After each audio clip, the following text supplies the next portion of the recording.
أفاد تقرير صحفي بأن إدارة نادي ريال مدريد تواصلت مع الإيطالي روبرتو دي زيربي المدير الفني لنادي برايتون الإنجليزي لخلافة مواطنه كارلو أنشيلوتي مدرب الميرينغي الموسم المقبل. وينتهي عقد كارلو أنشيلوتي 64 عاما مع ريال مدريد في الصيف المقبل.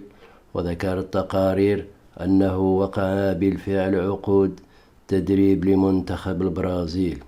ووفقا لصحيفة سبورت الإسبانية فإن رئيس نادي ريال مدريد فلورنتينو بيريز يعتقد أن الإيطالي روبرتو دي زيربي 44 عاما هو الشخصية المثالية لقيادة مشروع الشباب عقب رحيل مواطنه أنشيلوتي.